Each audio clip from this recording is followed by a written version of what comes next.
কেমনে পারলি তোরে মারি না তোর তো দে দে আচ্ছা দে আমার তো তাই ওই জানে না তোর বাড়ি বসে তোর বউ জানে না দে দে তোর মানুষ কথা কই যে না আম্মা জান আমার নাইলো কথা কও আমি বললো কথা কও দে খারাপ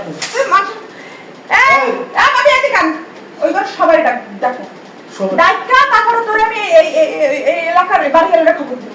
যে এত কষ্ট করি আমি এত কষ্টের গার্মেন্টসে আমি ওভারটাইম করি আমি কাজ করি কিসের লেগে সংসারের সুখের লেগে এই সংসারিত নাই আমার সংসারিত সংসার নাই সংসারিত গেছে পুরুষ খাইয়া কেমনে পারলি এ জানো তুই কেমনে পারলি তোরে মারি না তোর তো দে দে আচ্ছা দে আমার তো তাই ওই জানে না তোর বাড়ি বসে তোর বউ জানে না ভুলটা জানে না অন্যটা আমার জানে না তোর বাড়ি বসে মাথা ঠান্ডা করে আমি কইতেছি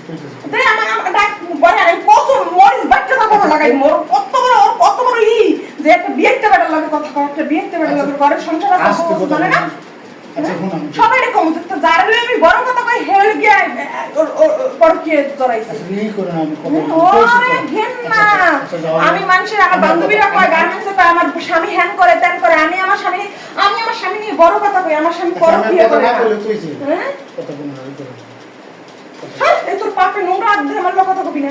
বাথরুমে যাই তুই ভিডিও কলে কথা কইছিলি কি দেখাইছিলি কিছু হ্যাঁ কি দেখাইছিলি ক ভিডিও কলে কি দেখাইছস ক তোর আমারে কি দেখাইছস ভিডিও কলে ক কথা কইছিস তো বাথরুমে দিকে কথা বলে বিশেষ দিনে হ্যাঁ ভুল হইছে কি এটা কি তোর ভুল তোর আমি মার দিলাম তোর আমি জবই দিব আচ্ছা মাথা ঠান্ডা করে কইছি তার জীবন আমি তোর জবই দিয়ে তারপর আমি জেলখানায় যে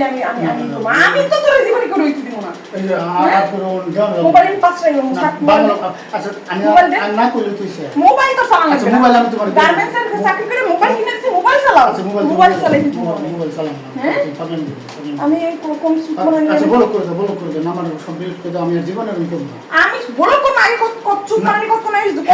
এই করে লাভ আছে দুষ্ট আমার আমি তো অন্যায় করছি আসলে ওরে দোষ দিয়ে আমার কি লাভ বলতো আমি করছি হ্যাঁ ওরে দোষ আমি জানি বুঝতে আমি হেরেই তো বুঝতে দছছে ওর সামনে দোষ কি ওর সামনে ফাও কি দোষ ভুল করছি অনেক তার জীবন করব না মাফ করে দাও এমনি পারলি তুই ও গিন মা হ্যাঁ ধরিস না আমার দোষ সব আমার ধরবি আমার ধরবি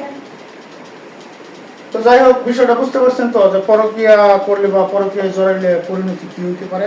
তো আমার বড় একটু সরস সোজা তো লেগে তেমন কিছু করে নাই তো ওই রকম মহিলার হাতে পড়লে বড় অবস্থা টাইট তো যাই হোক পরকীয়া আসলে সংসারের ভিতরে অশান্তি নামায় আনে সবাই পরকীয়া থেকে বিরত থাকবেন আমাদের ভিডিওটা যদি ভালো লাগে লাইক কমেন্ট শেয়ার করে আমাদের পাশে থাকবেন ধন্যবাদ।